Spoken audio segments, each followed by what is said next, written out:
To do what anyone successful does, you have to every day work at it and be consistent. And as a sister team, we always have done that.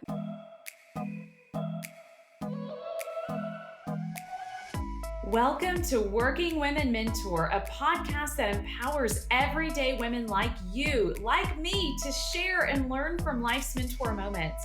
I am your host, Rani Alfers, and in each episode, you will meet inspiring women that understand the power of recognizing mentor moments and how those moments can change it all. These fabulous women are here and ready to share it all with you. So let's dive in.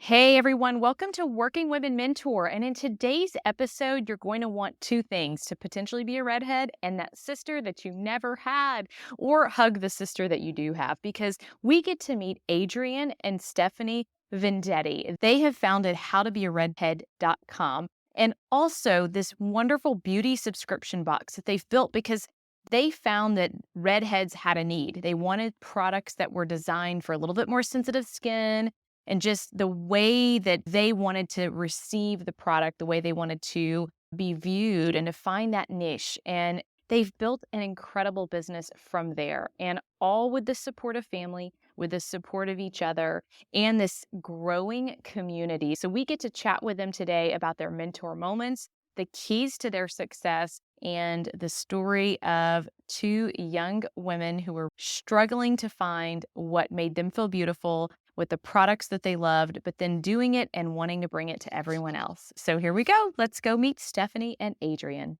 Hi, Adrienne and Stephanie. Welcome to Working Women Mentor. How are you ladies today? Hi. I'm so excited you're both here. Yes, we're super excited. So how to be a redhead. And we've done a wonderful introduction about you both, but would love to hear from each of you a bit more about yourself and the company that you've created. Adrienne and I, this is Stephanie, we're sisters. We are 2 years apart. We started our company in 2011. We just found a need for targeting redheads. Nothing was out there at the time. Blogs were just becoming a thing. Social was just becoming popular. And we thought, we have to create this brand. It started with just a blog in Boston, and then we later moved to New York City. We call it the domino effect. Just over the years when we first started, we were picked up. We worked with some really great big beauty brands. And then we went on this beauty tour where we were doing these pop-up events, teaming up with other brands across the country. We got a book deal and we launched our beauty subscription box in 2015 and our makeup line in early 2020 with our first SKU in our brow line. I sum that up in making it seem like it's been so easy, but it's really our passion, and we've really grown our brand. We're proud to say that we are the only brand for redheads, and spanning from a subscription box, our beauty book, as well as our makeup line. So we're really excited for the future and to just find this need that we keep hearing every day from our followers, that they're so thankful that we created this brand. It's boosted their confidence. Yeah, it's been a ride. It doesn't sound easy, by the way. You said it, I wrapped it up and it sounds enormous. It sounds like so much has been going on. Adrienne, please, tell us a little bit about you. And I'm sure you think this has not been easy as well, right? No, it hasn't been easy. I think it's been, I think when you start something that no one else has started before, it just takes a lot of time. And for some people, they cannot spend the time and the years that it takes to pave the way, especially when it's a niche audience. It's very difficult to get started. Like things that people would say to us, I think immediately they would laugh at it. At the time, Stephanie was getting out of college and I was working at a law firm, and we were both like, oh, we're going to drop everything. And I quit my job to do this. And people were like, wait, you're going to stop doing what you're doing to do this? Do you have your 401k? And we were like, that's just not our style. We really had a vision for it. We were like, we know that if we wanted something like this, and there's a million other people who want it too. And so I think now, after like almost 12 years of doing it, almost every day someone's like, what a great idea. What a great idea. I don't know what the quote is exactly, but it's like in the beginning, they'll laugh at you. But then when you really do well, they're going to be like, how did you do that? So it took a lot of hard work and a lot of dedication. I think to do what we do and to do what anyone successful does, you have to every day work at it and be consistent.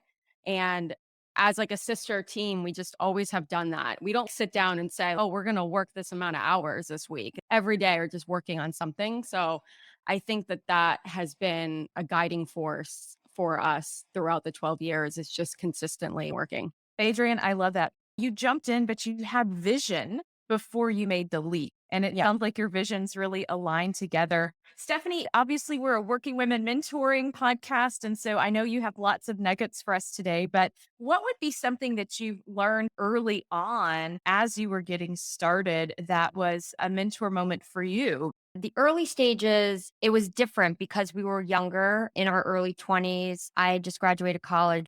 Living in New York City in your early 20s, creating this idea and this brand. It was great to be in New York because that mentality of a lot of people there, they didn't think we were crazy. They would tell us there's actors and actresses, and so many people go there to do their dream. So it wasn't crazy. I remember someone telling us early on, don't take no for an answer. And I think Adrienne's really great about that. And I've learned to have that mentality. And we really don't take no for an answer. There's been ups and downs throughout the last 12 or so years, just like any company. But I think that's really built us to where we are now. So I think it's just, if you get pushed down with something that's happened in your company, just use that as a strength to just move forward and see what else you can really do. I remember Adrienne and I really didn't have a lot of press, and we worked on this big project. We were out in California,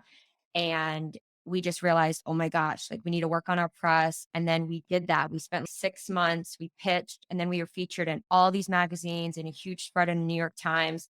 But it's, as Adrienne said too, it's taking the attitude on, yes, we're going to get there. And then the consistency. Yeah, it's endurance, isn't it? I'm going to win this. I'm going to keep Yeah. moving and also like finding that creative solution around it. So if this one didn't work, how do we work around it? Are there any other ways to make this happen? Adrienne, it sounds like you're incredibly creative when it comes to moving past the line and putting that vision out there. Honestly, I think it's the way that you're brought up, but it's also an instinct that you have as a young person. I think not everyone is built to run a business or a company. And I think that's what is so beautiful and what makes the world go round.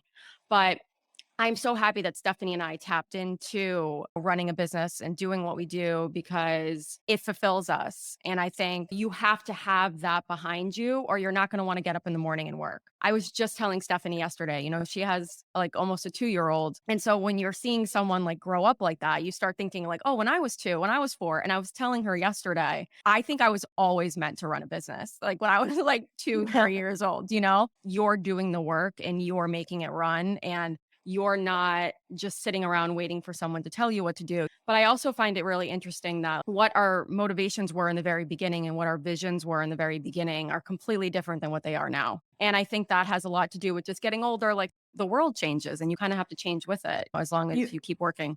You absolutely do. And I think that is how most successful companies thrive. They are constantly evolving and they're not becoming the blockbuster, right? Yeah. You're not aging out of this market. You're actually maturing with your audience and with the world. Yeah. It sounds like having that maturity in the business. When I think about subscription boxes, I mean, the fact that you guys are the only subscription box for redheads is incredible. It just blows my mind. Good for you. These subscription boxes are everywhere. And I personally am a fan because I like convenience, just delivered to my doorstep. Anything that is delivered to my doorstep that I could save time, maybe even money on, it's not wonderful. But when did they become so popular and you decide, hey, let's get on that trend? Yeah, I want to say 2014 definitely it got popular. And in 2015 is when we launched our monthly box in the fall.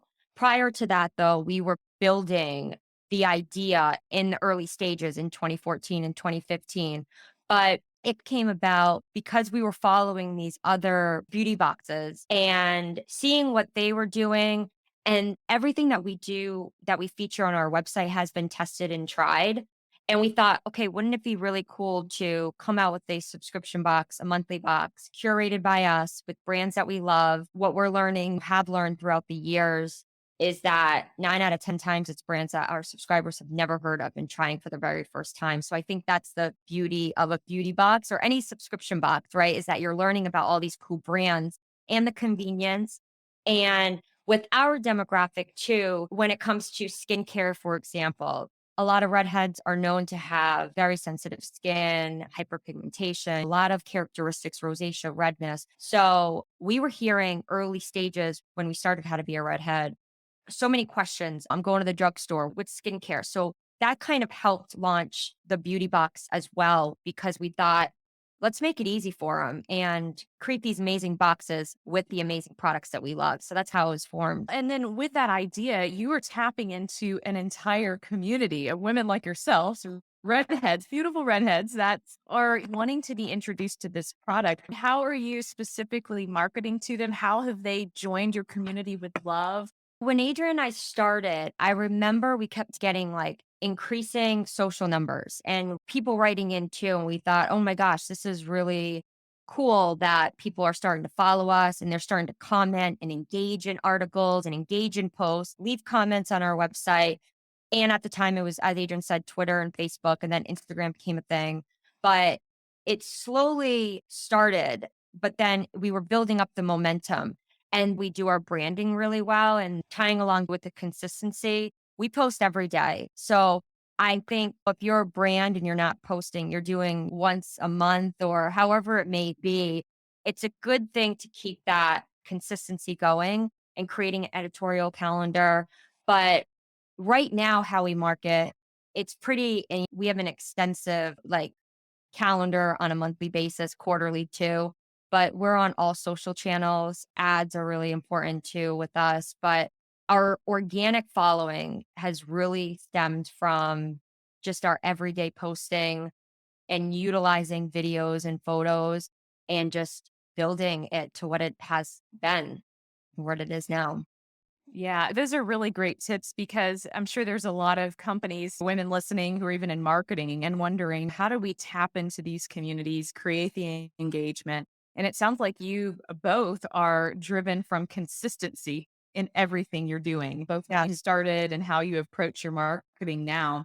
But as you build your company, I'm curious because a lot of people want to have a company with monthly reoccurring revenue, that MRR. They want to have a company with consistency and with having products that actually represent and define who you are. So, how are you approaching actually building the growth of this business with revenue and looking forward 3, 5, 6 years? Are you looking to sell this and pivot? Or are you trying to grow it into something bigger? What is your plan? That's a really good question. I think when we first started How to Be a Redhead, we really didn't have an exit plan. We were just like so into creating something that hadn't been done before. And I think that's what still drives us. But now that we are getting into the space where we are, we're like, yeah, we have reoccurring revenue, we have employees, we have a whole structure built. I do think in the next maybe 4 or 5 years, we will sell. It's hard to think about that, to be honest, because we're so involved and we love it so much. But I do think that Stephanie and I will pivot and use our talents to create something else down the road. But since we've been a part of in creating this brand for 12 years, it's not our motivating force. I'm not like waking up every day, oh, let's sell. But I think that is just going to be a naturally occurring thing that happens as we continue to especially come out with more SKUs and continue to build what we're building. Yeah. And as I talk with women, it's really hard to envision. Like you said, we've been working on this for 12 years. This is my baby. This is, yes, the came before the 2-year-old. It is like part of the family, literally. And to think about that is difficult. But it's interesting though, when you get to certain levels, as you said, your vision has constantly evolved. Yeah. Someone will either be knocking on your door or you might be knocking on other people's doors to acquire them as you're growing. I think as it evolves, it'll be fun to follow you guys and see how that works. I know that the women that listening, essentially, they might have a monthly budget. They might be considering what products to use. They might be considering like I'm oversubscribed to everything right now. And in this economy, I know a lot of people are making choices. What would you recommend for someone listening on how to make those selections and vet the subscriptions they have, what to keep, what to get rid of? What advice could you give us? Yeah, I think it comes down to personal choice and what makes you happy. If it's a quarterly subscription box, if it's a monthly box, if it's beauty related. I know that there's some fashion boxes out there that help you with your wardrobe. I think finalizing what your budget is for on a monthly basis and seeing what you're spending and going from there on, okay, maybe I can spend $100 on my two favorite subscription boxes. And because I know I love getting packages in the mail. That makes me really happy. It's things I think nowadays in the world we live in, online shopping is you buy something and then, oh my gosh, I just got it in the mail. So find what makes you happy, and if it's beauty related too, figuring out, okay, maybe one subscription box is really, really important. And then maybe taking that other budget and spending it on products that you need at your local store. So I think finalizing first, though, what you need and what your budget is, and then going from there. Yeah, and I also imagine it's the value you're getting from that box because your boxes, for example, it seems that you have a couple of different options on when they can purchase, but for the amount they spend with you, they're getting 2 and 3 and 4 times, I imagine, the value in Yeah. that box. Yeah, and and that is why we loved curating our beauty boxes and why our subscribers love our beauty boxes is the fact that you're spending less than $70 for a quarterly box, for example. You get that box 4 times a year right before the kickoff to each season, which is really great because, for example, like skincare products that we include for, let's say, a fall box will get your skin ready for the fall season. Because if you're new to skincare, a really helpful tip is that you should be changing your skincare products, especially your moisturizers, as the seasons go. Think about it like you want a thicker jacket in the fall and the winter time as opposed to the spring and summer. So we ship the quarterly box out strategically for that reason, the 4 times a year,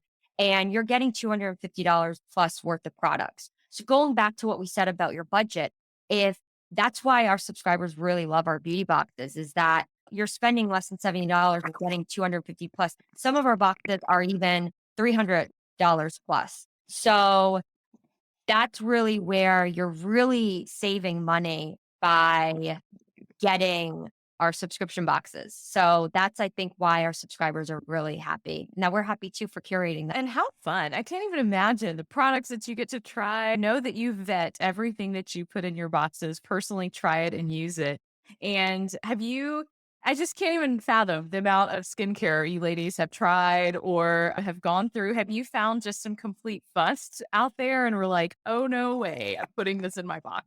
We do test and try every single product that's been in the box. And it's a process that we're really strict about, and it's something too where our subscribers really trust us. But yeah, there's been some skincare products that we've tried. Adrienne has very sensitive skin, and we have another team member who's a redhead, and my skin is very different than Adrienne. So we try to test it on a few different redheads. And skincare, makeup, maybe it was an eyeshadow palette that we just wasn't in love with. So yeah, there are some busts, quote unquote, that we just felt would it make our subscribers happy? And that's the main, when we curate our monthly and our quarterly boxes, Adrian and I and our team are always sitting down as like, how can we make this box the best box and make our subscribers just so happy? And when we send out the boxes, we have a theme tied along with each quarter and each monthly box. And it is all about self-love and self-empowerment. So it's supposed to feel good when you get the box too. So we want our subscribers to open up these packages and try these new brands and really fall in love, and really, who doesn't want glowing skin and make their red hair pop and fun accessories and everything that we include. So just making sure that these women and men, we do have male subscribers, are just happy at the end of the day. I love that. And I said the bust part because I'm thinking about brands or products that I've bought over the years. Yeah. And I'm excited about it. And I get it home and they're expensive. And you get it home and it's wah wah. It didn't work, or it just, I don't know. I picked the wrong thing. And so what I love about yours is that you guys are just personally so involved in this process, and what can save people a lot of money, quite frankly, by doing all that vetting already ahead of time for them. Yeah. And I'm guilty of doing that too, where Adrian and I buy products too. It's not just products that we're getting from brands, but I think that's where, And we've tried to tell some of our customers who write in and they share, oh my gosh, I bought this vitamin C serum and it didn't work for my skin. And we always try to get some information from them. And that's where I think like TikTok and Instagram and all these influencers out there, when they're promoting a product, we always try to tell our customers and who's ever writing in with this situation is look at that influencer's skin maybe, and it may be completely different than yours. They may have hooked you to buy this product and then you check out and you buy it and you get it. And then you realize, oh, wait, that person promoting the product had normal skin. I have very oily skin. So definitely make sure that you're buying the right product. But again, that's why we really take into consideration all skin types, not putting all redheads in one box when we curate our beauty boxes.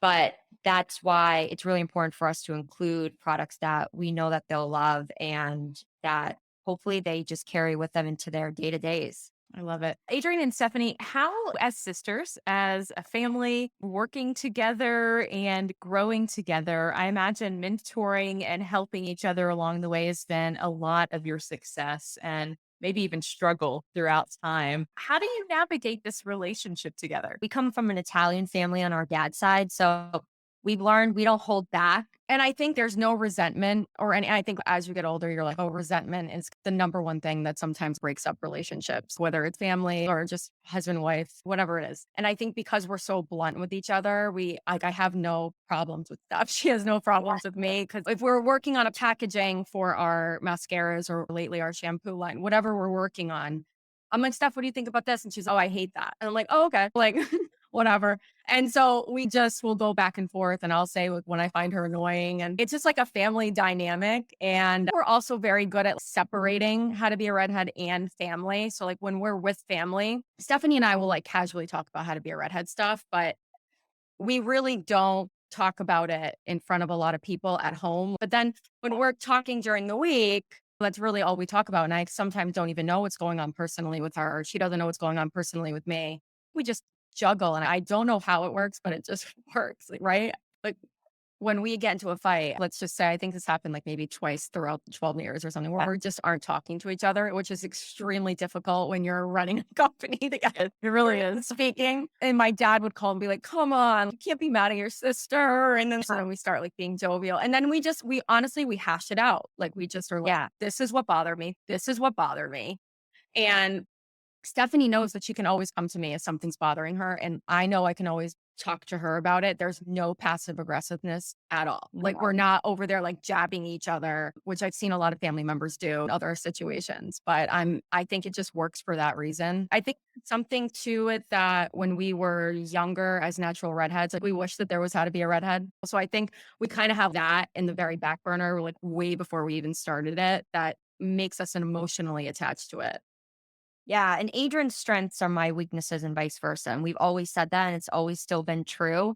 And I think that's what's really made us a really great team is the fact that we are so different and our personalities are so different. Well, you mentioned your dad jumps in every now and then, a couple times over the 12 years, just to break things up, get you guys talking again, if that ever happens. And how did your parents feel or your family feel about this? You're both quitting your jobs, you're both starting this company together. Was there any advice or concern or opinion in the beginning? No concern.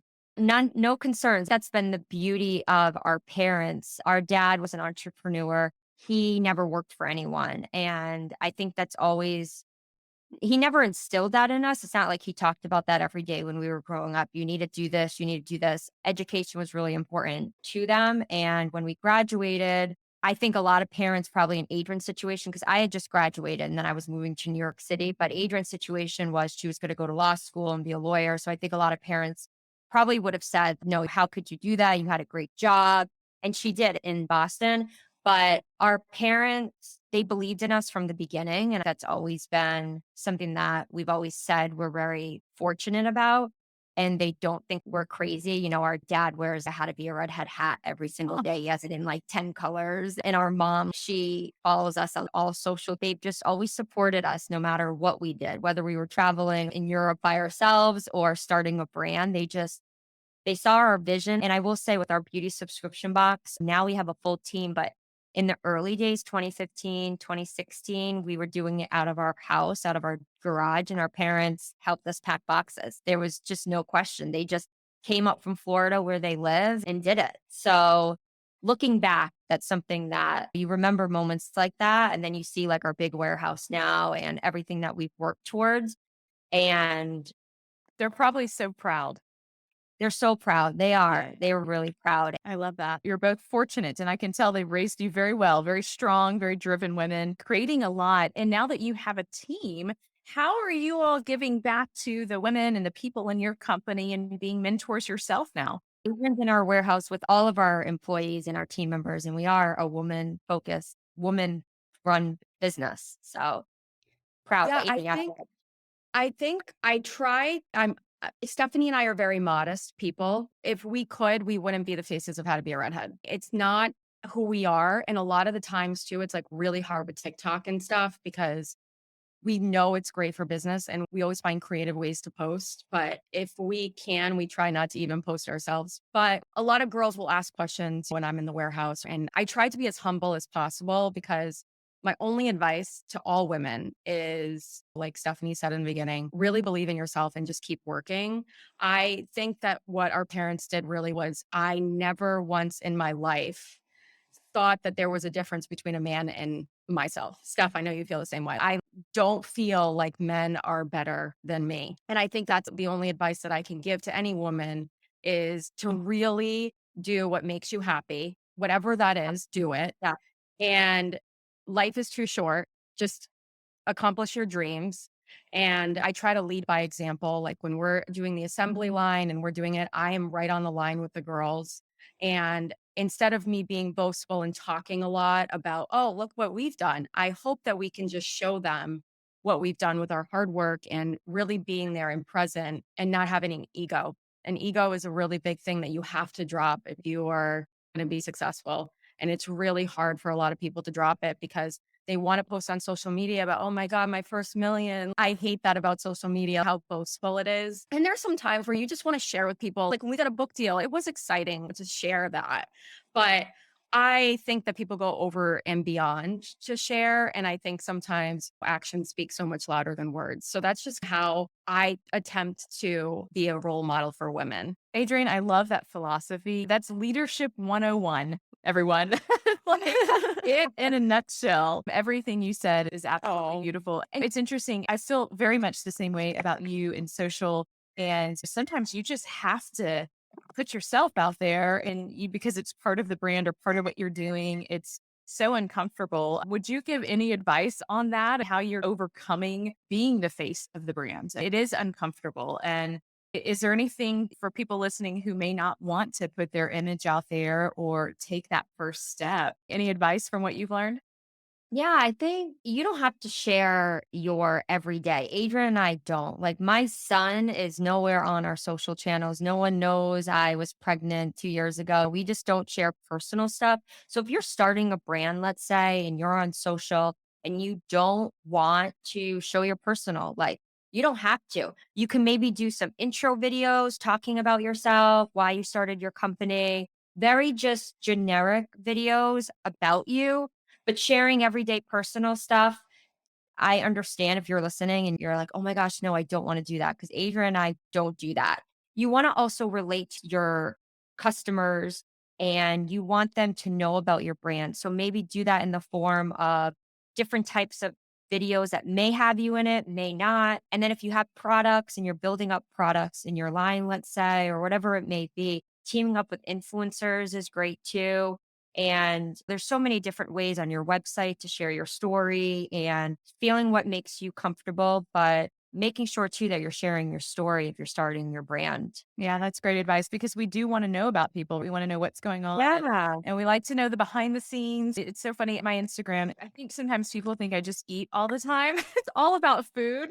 I get so excited about something that I'm trying or eating. I don't know anything else. It's food related. As we Yeah. explain- No, and that, hey, that makes me happy posting that. yeah, Yeah. just lots of different restaurants. But okay, ladies, the one thing that I ask everybody is about to text your friends, see what they say about you because we don't all quite know you yet, but would love to get to you. But this time I asked you guys as sisters to text each other on how you would describe each other. And if you'd share that with us, we'd love to hear it. Yeah, if I was to describe Adrienne, I would say she's the most strong, most ambitious woman I've ever met. And I say that really passionately, being her sister, because she's someone that will not take no for an answer. And I've learned to be strong like her, or try to be, because she is so strong and she's so loving, lives life to the fullest. So all of those qualities have really made How to Be a Redhead what it is today.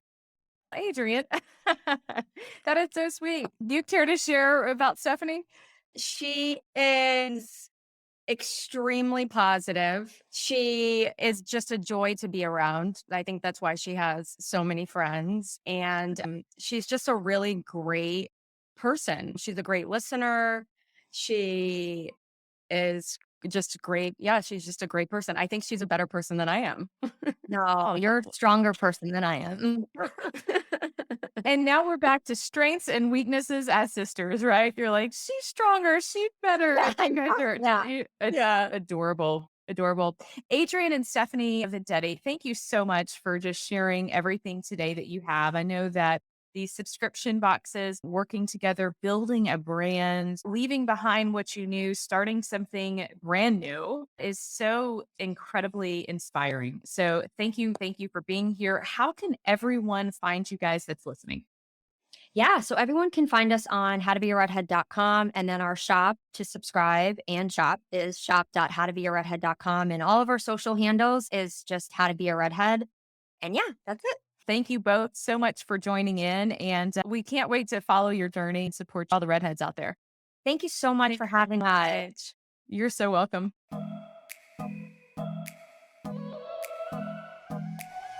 Thank you so much for joining us on this episode. I hope you'll walk away feeling inspired and are thinking of how a mentor moment can help you or someone you know. In case you haven't hit the follow button to subscribe to this show, please do so. And if you love the episode, I'd really appreciate a review. You see, this review helps Apple or Spotify or whatever platform you're listening to us on know that other women just like you want to learn about the show, and it'll help us spread the word. Let's connect on Instagram at Working Women Mentor or at Rani Alfers. You can find all episodes online at ranialfers.com/podcast, and the ability to send an audiogram of your favorite mentor moments. And we respond to everyone. I truly can't wait to hear from you. Check back weekly for new episodes, and cheers until the next episode.